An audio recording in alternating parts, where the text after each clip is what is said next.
കാണൂ പരസ്യരഹിതമായ ഏറ്റവും പുതിയ എപ്പിസോഡുകൾ. അവിടെ നമ്മൾ കുറച്ചുകൂടെ ചിന്തിച്ചിട്ട് മുന്നോട്ട് പോകുന്നതാ നല്ലത്. എല്ലാത്തിനും തടസ്സമായി നിൽക്കുന്നത് രണ്ടുപേരാ. ഒന്നാം ദിയയും പിന്നെ ആ ജഗനും.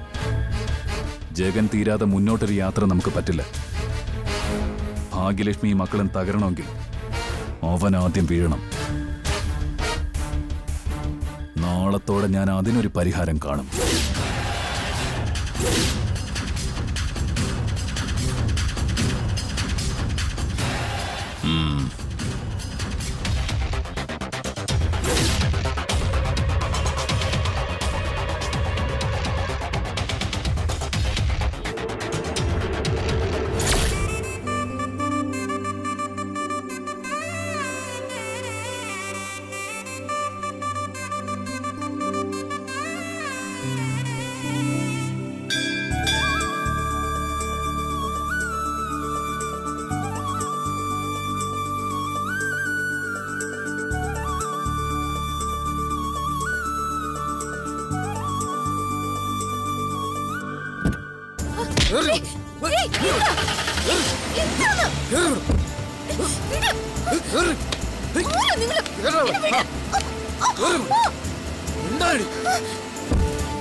അവളുടെ കണ്ണിൽ കെട്ടഴിക്കും.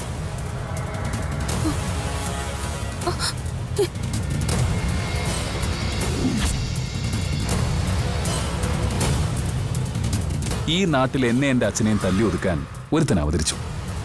അവന്റെ കാമുകിയായി പോയി നീ. അതുകൊണ്ട് എനിക്കിത്തിരി അടങ്ങി ഒതുങ്ങിയൊക്കെ ജീവിക്കേണ്ടി വന്നു. അല്ലെങ്കിൽ ആദ്യത്തെ വെടി പൊട്ടിയപ്പോ തന്നെ നീ ഇവിടെ വന്നേനെ. പിന്നെ നീ വരില്ല. ഇവിടേക്കെന്നല്ല, എവിടെ. കുറെ ആണുങ്ങൾ കൂടി ഒരു പെൺകുട്ടിയെ തട്ടിക്കൊണ്ട് വന്നിട്ടെ അവളോട് ഇങ്ങനെയൊക്കെ സംസാരിക്കുന്നതേ ആണത്തമല്ല. എടി പെണ്ണെ, ഇതിനേക്കാളും ചങ്കുറപ്പോടെ എന്റെ മുന്നിൽ നിന്ന് വെല്ലുവിളിച്ച ഒരുത്തിയുണ്ട്. ഒരു ഷീബ.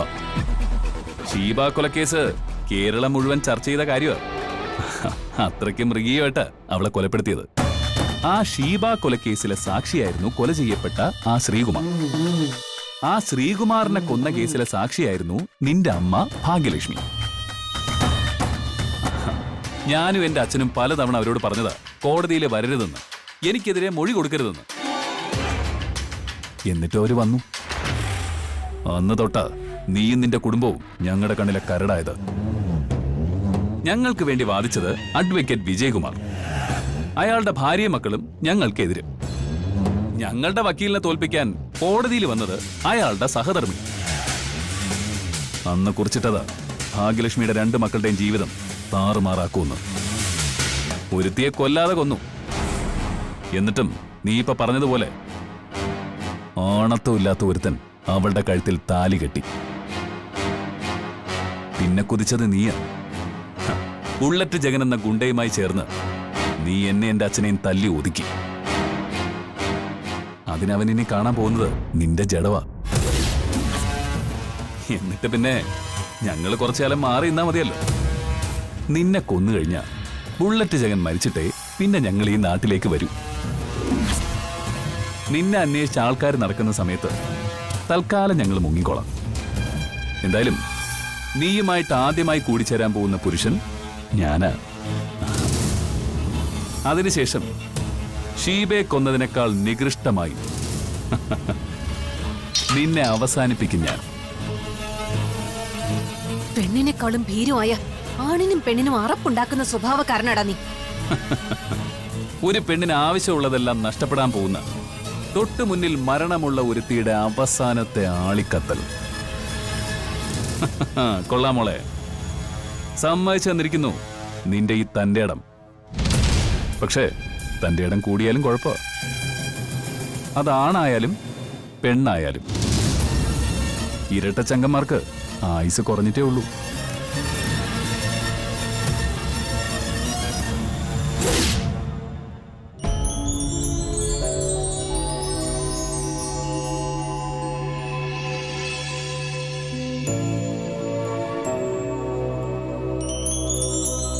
കൊച്ചത് എവിടെ പോയി കിടക്കുന്നു?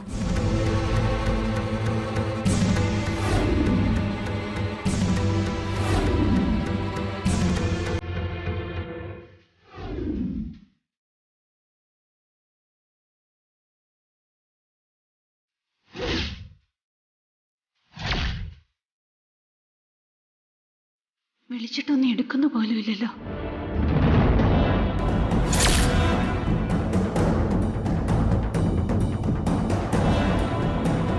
അമ്മ ഇപ്പൊ വിളിച്ചിരുന്നു, അമ്പലത്തിലേക്ക് പോയിട്ട് ദിയ ഇതുവരെ തിരിച്ചു വന്നില്ലെന്ന്.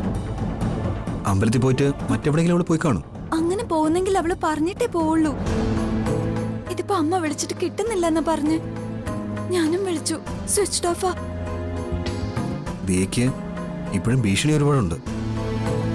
സദാനന്ദനും മോനും തന്നോടുള്ളതിനേക്കാളും ദേഷ്യ തന്റെ അമ്മയോടും അനിയത്തിയോടും ഒക്കെ. അതുകൊണ്ട് അത് സൂക്ഷിക്കുന്നത് നല്ലതാണെന്ന് എപ്പോൾ വിളിക്കുമ്പോഴും ഞാൻ പറയാറുണ്ട്. ആ പിന്നെ ജഗനുള്ളതുകൊണ്ടാ ഇങ്ങനെ രക്ഷപ്പെട്ടു പോകുന്നത്. എനിക്ക് നല്ല ഭയമുണ്ടല്ലോ ലാലേട്ട. അവൻ ദിയെ കൊല്ലുന്ന് പലതവണ ഭീഷണി മുഴക്കിയിട്ടുള്ളതാ. താൻ എന്തായാലും ടെൻഷനാവണ്ട, നമുക്ക് അന്വേഷിക്കാം. ഇനി അവളെ കുറിച്ച് വിവരമൊന്നും കിട്ടാതെ ഒരു സമാധാനം ഇല്ല ലാലേട്ട. കാർത്തി മാത്രല്ല, വേറൊരുത്തിയും എങ്ങനെ നശിപ്പിക്കുമെന്ന് പറഞ്ഞ് നടക്കുക ആ രചന. അറിയാലോ കാര്യങ്ങള്. അവൾക്ക് ദിയയോടും എന്നോടും ഏറ്റവും കൂടുതൽ ദേഷ്യം. പ്രേമേട്ടനോട് ഓരോന്ന് പൊടിപ്പും തൊങ്ങലും വെച്ച് പറഞ്ഞു കൊടുത്തിട്ടും ഒന്നും നടക്കാതെ വന്നപ്പോ അവൾ ഇവിടെ കയറി വന്നില്ലേ? എന്നിട്ടും നമ്മൾ തമ്മിൽ പിരിഞ്ഞില്ലല്ലോ. ലാലേട്ടന്റെ അമ്മ ജയിലിൽ നിന്ന് വന്നിട്ട് പോലും അവളുടെ ആഗ്രഹം സാധിച്ചില്ലല്ലോ. അതിന്റെ എല്ലാം ദേഷ്യം കാണും. രാവിലെ അമ്പലത്തിൽ പോയ അനിയത്തി ഇത്രയും താമസിച്ചു. അയാളെ ദീപ വിളിച്ചിട്ട് കിട്ടുന്നുമില്ല. അതിന്റെ പേരിൽ നമ്മൾ കാടുകയറി ചിന്തിക്കൊന്നും വേണ്ട. ഇപ്പൊ താൻ വിളിച്ചപ്പോ സ്വിച്ച് ഓഫ് ആയിരുന്നില്ലേ? അത് ചിലപ്പോ ചാർജ് ഇല്ലാത്തോണ്ടായിരിക്കും. അങ്ങനെ ഒരിക്കലും ലേറ്റ് ആവില്ല ലാലേട്ട. ആവുന്നെങ്കിൽ അമ്മയെ വിളിച്ച് ഉറപ്പായിട്ടും പറഞ്ഞിരിക്കും. ഇതിപ്പോ ബ്രേക്ക്ഫാസ്റ്റ് ഉണ്ടാക്കിയിട്ട് അമ്മ കാത്തിരിക്കാൻ തുടങ്ങിയിട്ട് നേരം കുറെ ആയി. ദേ വിളി വന്നു, ദേ ആയിരിക്കും. അല്ല, അവളാ രചന. ഞാൻ അറ്റൻഡ് ചെയ്യട്ടെ? വേണ്ട. ഇനി എന്തെങ്കിലും ആപത്തുണ്ടായിട്ട് അതിന്റെ സന്തോഷം അറിയിക്കാൻ വിളിച്ചതാവോ? എന്തായാലും അറ്റൻഡ് ചെയ്യണ്ട. ലാലേട്ട, എനിക്ക് നല്ല പേടിയുണ്ട് ലാലേട്ട. താൻ ടെൻഷൻ ആവാതടോ, ഒന്നും സംഭവിക്കില്ല. ഞാനല്ലേ പറയുന്നത്.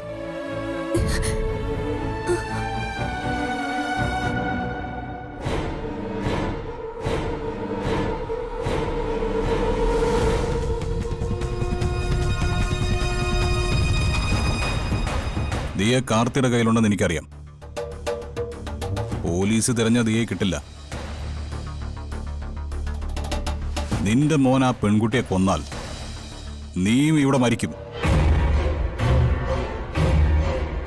ഏത് വലിയ മുതലാളിയായാലും സ്വാധീനമുള്ളവനായാലും കഠാര പള്ളക്ക് കേറിയ ഉള്ളി കിടക്കുന്ന ചില സാധനങ്ങൾ പുറത്തു വരും. അതെന്നേക്കാളും നന്നായിട്ട് ഒരുപാട് പേരെ കൊന്നിട്ടുള്ള സദാനന്ദ മുതലാളിക്ക് അറിയാലോ. എന്നെ ഒന്നും ചെയ്യരുത്. നിന്നെ ഒന്നും ചെയ്യില്ല. പക്ഷെ നിന്റെ മോൻ ദിയെ ഒന്നും ചെയ്തിട്ടില്ലെന്ന് നീ ഉറപ്പുവരുത്തണം. അവളെ ജീവനോടെ എന്റെ അടുത്ത് എത്തിക്കാൻ പറയണം. അല്ലെങ്കിൽ മകനെ വളർത്തി വഷളാക്കിയ അച്ഛൻ ആദ്യം, പിന്നെ മകനും, രണ്ടുപേർക്കും ഞാൻ മുകളിലേക്ക് ടിക്കറ്റ് തരും. സാറ് പറഞ്ഞ കേട്ടോടാ. ഞാൻ എന്താ വേണ്ടത്? വേറൊന്നും വേണ്ട. നിന്റെ മോന്റെ നമ്പർ നിന്റെ മൊബൈലിൽ കാണുമല്ലോ, വിളിക്കവനെ. എന്നിട്ട് ഞാൻ പറഞ്ഞതുപോലെ ഒരു പോറൽ പോലും ഏൽപ്പിക്കാതെ ദിയെ തിരിച്ചുകൊണ്ടുവരാൻ പറ. എടാ, നീ എന്തൊക്കെയായി പറയുന്നേ? എന്റെ മോൻ കാർത്തിയാണോ ദിയെ? അവനല്ലാതെ ദിയയ്ക്ക് മറ്റൊരു ശത്രു ഇല്ല. വിളിക്കവനെ.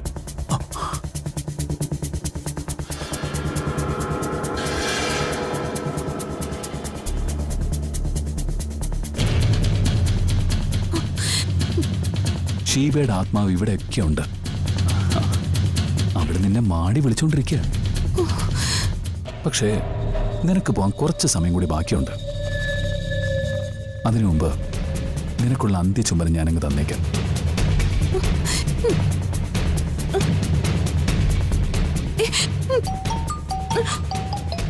ശ്ശെ, ഏത് അച്ഛനില്ലാത്തവനായി വിളിക്കുന്നത്? ഓ, പറഞ്ഞത് തിരിച്ചെടുത്തിരിക്കുന്നു. എന്റെ അച്ഛനെ വിളിക്കുന്നത്. ആ അച്ഛാ. എടാ, നിന്റെ പക്കൽ ദിയെ ഉണ്ടെങ്കിൽ ഒരു പോറൽ പോലും ഏൽക്കാതെ അവളെ തിരികെ കൊണ്ടുവരണം. ഞാൻ ജഗന്റെ കസ്റ്റഡിയില്ല.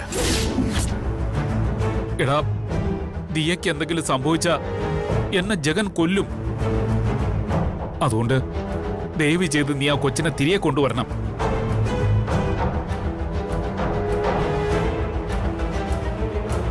ഛെ!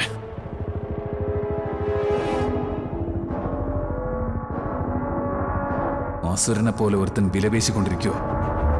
അവനെ കൊല്ലാതെ ഒന്നും നടക്കില്ല. ഒന്നും. അപ്പോ ഞങ്ങൾ പറഞ്ഞത് സത്യമായിരുന്നല്ലോ. മോന്റെ അടുത്ത് തന്നെ ദിയ ഉണ്ടല്ലോ. ഞാൻ അറിഞ്ഞിട്ടല്ല അവൻ ഇതൊക്കെ ചെയ്തത്. അല്ലേലും നീ അറിഞ്ഞിട്ടല്ലല്ലോ നിന്റെ മോൻ ഓരോന്ന് ചെയ്യുന്നത്. സദാനന്ദ, നീ ജീവനി കൊതിയുള്ളവനാ. അതിനേക്കാൾ ഏറെയാണ് നിന്റെ മോന്. എന്ന പല തവണ ഞാൻ പറഞ്ഞതാ. ഓർമ്മയായ നാൾ മുതൽ നഷ്ടങ്ങളായിരുന്നു ഞങ്ങൾക്കൊക്കെ. ഇനി അതുകൊണ്ട് നഷ്ടപ്പെടാനൊന്നുമില്ല. അത് മനസ്സിലാക്കിയിട്ട് നീയും നിന്റെ മോനും ഇനിയുള്ള ജീവിതം ജീവിച്ചില്ലെങ്കിൽ നിനക്ക് പണിയാടാം. ഒന്നുകിൽ ഞങ്ങൾ തീരണം, അല്ലെങ്കിൽ നീയൊക്കെ ഒതുങ്ങണം. രണ്ടും സംഭവിച്ചില്ലെങ്കിൽ ഞങ്ങളെക്കാൾ മുന്നേ തീരുന്നത് അച്ഛനും മോനുമായിരിക്കും. ഞാൻ അവനോട് പറഞ്ഞതാ, ഇനി ഇത്തരം പണിക്കൊന്നും നിൽക്കരുതെന്ന്. എടാ, കള്ളം പറഞ്ഞാലുണ്ടല്ലോ, നീയാണ് എല്ലാ പണിയും ഒപ്പിക്കുന്നത്. ശകുനി അച്ഛനാ, ദുര്യോധനാണ് മോൻ. അപ്പൊ പിന്നെ ഞങ്ങൾ ഭീമനും അർജുനും ഒക്കെ ആയല്ലേ പറ്റൂ. അതാരൊക്കെയാണ്? അങ്ങനെ ചിലരുണ്ടടാ പുരാണത്തിൽ. ഇവനെയും ഇവന്റെ മോനെയും പോലെ ചില ആൾക്കാർ. അവരെ വധിക്കാൻ നമ്മളെ പോലെ ചില ആൾക്കാർ ജനിക്കുകയും ചെയ്യും. യവന്റെ ഒക്കെ കാലന്മാരായിട്ട്. അണ്ണാ, ചേച്ചിയുടെ മുമ്പില് അണ്ണൻ വീണ്ടും ഹീറോ ആവാൻ പോണല്ലേ?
ആ, ഭാഗ്യം സ്കൂട്ടർ ആരും എടുത്തോണ്ട് പോയിട്ടില്ല.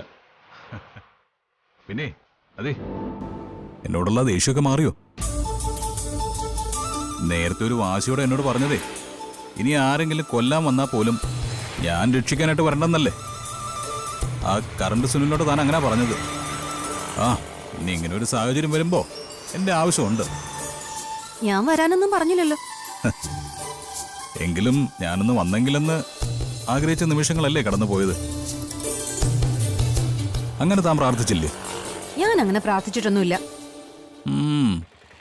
ഉള്ളത് പറയാൻ ചിലർക്ക് വലിയ വിഷമാ. അതെ, ഉള്ളത് പറയാൻ വലിയ വിഷമോ. അതുകൊണ്ടല്ലേ പറയാത്തത്. രചന എന്ന് പറയുന്ന ഒരുത്തിയുടെ ശല്യം സഹിക്കാതെ വന്നപ്പോഴാ അവളെ മര്യാദ പഠിപ്പിക്കണമെന്ന് പറഞ്ഞത്. എന്നിട്ട് അവള് വീണ്ടും എന്റെ മുന്നിലേക്ക് വന്നു, തന്റെ ഇടത്തോടെ തല ഉയർത്തിപ്പിടിച്ച്. അതിനുശേഷം ഇങ്ങനെ ഒരാളെ കണ്ടിട്ടേയില്ല. ഇടയ്ക്ക് ഞാൻ കാണാൻ ശ്രമിച്ചിരുന്നു. അത് ഞാൻ കാണാതെ മാറി നടന്നപ്പോ. ആ പോട്ടെ, ഇപ്പൊ ഞാൻ തനിക്കൊരു വലിയ സഹായം ചെയ്തതല്ലേ? ഈ സമയത്ത് നന്ദി പറയാതെ എന്നെ വിമർശിക്കുകയാണല്ലേ? എനിക്ക് നന്ദിയും കടപ്പാടും ഒക്കെ ഉണ്ട്. അത് ഈ ജീവിതത്തിൽ മറക്കാനും പറ്റില്ല. കാണണ്ട സംസാരിക്കണ്ട എന്നൊക്കെ പറഞ്ഞെങ്കിലും എനിക്ക് ഒരുപാട് നാൾ അതിനൊന്നും കഴിയില്ലെന്ന് അറിയായിരുന്നു. പിന്നെ വിശ്വാസവഞ്ചന കാണിച്ചതുകൊണ്ട് എനിക്ക് വാശിയേറിയത്. വിശ്വാസവഞ്ചനയോ? ബുള്ളറ്റിനെ ഒരു കാര്യം ഏൽപ്പിച്ച അത് അതേപടി നടത്തി തരുന്നായിരുന്നു എന്റെ വിശ്വാസം. ആ വിശ്വാസത്തിനല്ലേ കോട്ടം തട്ടിയത്. എന്റെ ദിയെ, താൻ കരുന്ന പോലെ ഈ രചന എന്ന പെൺകുട്ടി അത്ര അഹങ്കാരിയൊന്നുമല്ല. പിന്നെ ജീവിത സാഹചര്യം കൊണ്ട് ഞാനൊരു ഗുണ്ടയായതുപോലെ അവളുടെ ജീവിതത്തിലും ചില തകർച്ചകളൊക്കെ ഉണ്ടായിട്ടുണ്ട്. ആ തകർച്ചയ്ക്ക് കാരണക്കാരി എന്റെ അമ്മയാണോ? എന്താ ഒന്നും മിണ്ടാത്തെ? എന്റെ അമ്മയോടാണ് അവൾക്ക് ശത്രുതയെന്ന് കറണ്ട് സുനി പറഞ്ഞായിരുന്നല്ലോ. അവൻ അങ്ങനെ പറഞ്ഞോ? ഞാൻ കുത്തി കുത്തി ചോദിച്ചപ്പോ പറഞ്ഞതാ. എന്നാലും യജമാനനോടുള്ള സ്നേഹം കൊണ്ട് ഒന്നും വിട്ടു പറഞ്ഞില്ല. ഇനിയിപ്പോ ഞാനായിട്ടൊന്നും പറയുന്നില്ല. പിന്നെ എന്നെ പോലെ ഒരാള് അവളെപ്പോലൊരു പെൺകുട്ടിയെ പറ്റി നല്ലത് പറയണമെങ്കിൽ അതിൽ കാര്യമുണ്ടെന്ന് താൻ മനസ്സിലാക്കണം. ഇങ്ങനൊക്കെ സംസാരിക്കുമ്പോ അറിയാനുള്ള ആകാംക്ഷ കൂടും. കാര്യം എന്താന്ന് പറയാൻ പറ്റുമെങ്കിൽ ഇനി ആ വിഷയത്തിന്റെ പേരില് നമ്മൾ തമ്മിലൊരു പിണക്കത്തിന്റെ ആവശ്യമില്ലായിരുന്നു. താൻ പിണങ്ങിയാലും ശരി, അത് ഞാൻ പറയില്ല.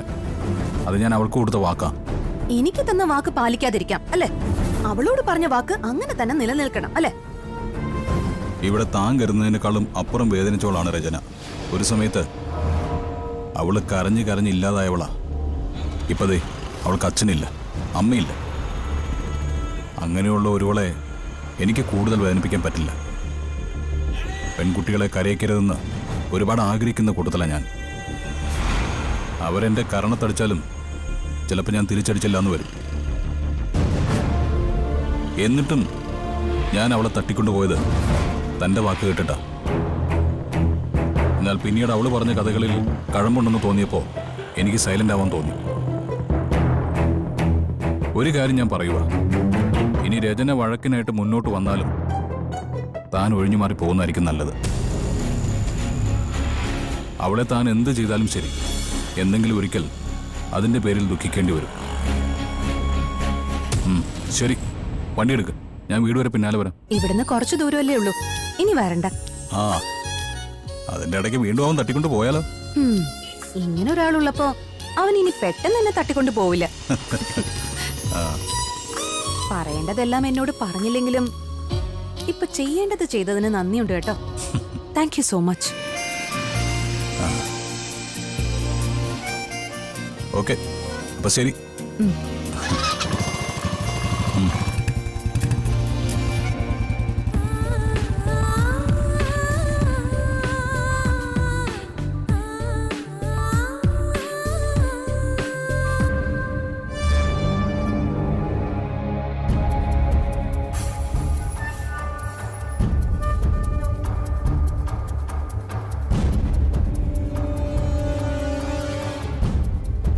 നീ എവിടെയായിരുന്നു മോളെ ഇതുവരെ? അമ്മയ്ക്കിപ്പോ എന്നോട് അങ്ങനെ ചോദിക്കാൻ പറ്റിയല്ലോ. എന്നാ കുറച്ചു സമയം മുമ്പ് വരെ ഞാൻ മരണത്തിനും ജീവിതത്തിനും ഇടയിലൂടെ നടക്കുമായിരുന്നു. അമ്പലത്തിൽ നിന്ന് വരുന്ന വഴിക്ക് ആ കാർത്തിയുടെ ഗുണ്ടകൾ എന്നെ തട്ടിക്കൊണ്ടുപോയി. ആ ഷീബ എന്ന പെൺകുട്ടിയെ കൊന്നില്ലേ, അതുപോലെ എന്നെയും കൊല്ലാനായിരുന്നു പരിപാടി. അയ്യോ, സദാനന്ദന്റെ മോൻ എന്റെ മുഖത്ത് നോക്കി അത് പറയുകയും ചെയ്തു. പക്ഷെ അതിനുള്ള തയ്യാറെടുപ്പ് തുടങ്ങിയപ്പോ ജഗേട്ടൻ ഇടപെട്ടു. ജഗൻ എവിടെ വന്നോ? അവിടെ വന്നില്ല. പക്ഷെ കാർത്തിയെ ജനിപ്പിച്ച ഒരുത്തനുണ്ടല്ലോ, അവനെ തട്ടിക്കൊണ്ടു പോയിട്ട് വിലപേശി. അതോടെ എന്നെ ഒരു പോറൽ പോലെ ഏൽപ്പിക്കാതെ കാർത്തി എന്ന ദുഷ്ടന് വിടേണ്ടിയും വന്നു. ഇതങ്ങനെ വെറുതെ വിട്ട പറ്റില്ല മോളെ. നമ്മളെ ഒരു തരത്തിലും ജീവിക്കാൻ സമ്മതിക്കില്ല എന്ന് പറഞ്ഞവൻ നടക്കാണല്ലോ. എന്തായാലും ഒന്നും സംഭവിച്ചില്ലല്ലോ അമ്മേ. അവൻ കിണഞ്ഞു പരിശ്രമിച്ചിട്ടും നമ്മുടെ അടുത്ത് മാത്രം അവന്റെ ആഗ്രഹങ്ങളൊന്നും നടക്കുന്നില്ലല്ലോ. ആ വന്നോ? എവിടെ ആയിരുന്നിട്ട് ഇതുവരെ? എവിടായിരുന്നു എന്നൊക്കെ ഞാൻ അമ്മയോട് പറഞ്ഞിട്ടുണ്ട്. ഇയാള് ചാരുവിനെ കെട്ടാൻ പോകുന്നു അറിഞ്ഞപ്പോഴായിരിക്കും സദാനന്ദന്റെ മോന്റെ കലി കൂടിയത്. അതിനിപ്പോ എന്താ സംഭവിച്ചത്? ഒന്നും സംഭവിച്ചില്ല. ഇത്തിരി ഭാഗ്യമില്ലായിരുന്നെങ്കിലേ അമ്മയ്ക്ക് കരയേണ്ടി വന്നേനെ, ഏട്ടന് സന്തോഷിക്കേണ്ടി. എന്താ അമ്മ വിളി പറയുന്നേ? ഞാൻ മൃഗീയമായി കൊല ചെയ്യപ്പെട്ടേനെന്ന്. എന്റെ മോളെ കൊത്തി വലിക്കാനായിട്ട് സദാനന്ദന്റെ മോൻ ഗുണ്ടകളെ വിട്ട് ദിയെ തട്ടിക്കൊണ്ടുപോയി. അവളോട് ഇത്തിരി പൊടിക്ക് അടങ്ങാൻ പറയണമേ. അമ്മയുടെ 2 പെൺമക്കളും എന്താ ഇങ്ങനെ ആയിപ്പോയേ? അവർക്കൊരു കുഴപ്പമില്ല. പെൺകുട്ടികൾ തന്റെ അടുത്തോടെ പുറത്തിറങ്ങുമ്പോ അവരുടെ ജീവിതം തൊലിക്കാനായിട്ട് കുറെ എണ്ണം നടപ്പുണ്ട്. അവരെ തള്ളി പറയാതെ നീയും നിന്റെ അച്ഛനെ പോലെ സ്വന്തം അനീതിമാരെ കുറ്റപ്പെടുത്തുന്നത്, വിമർശിക്കുന്നത് അത് നിർത്തിക്കോ.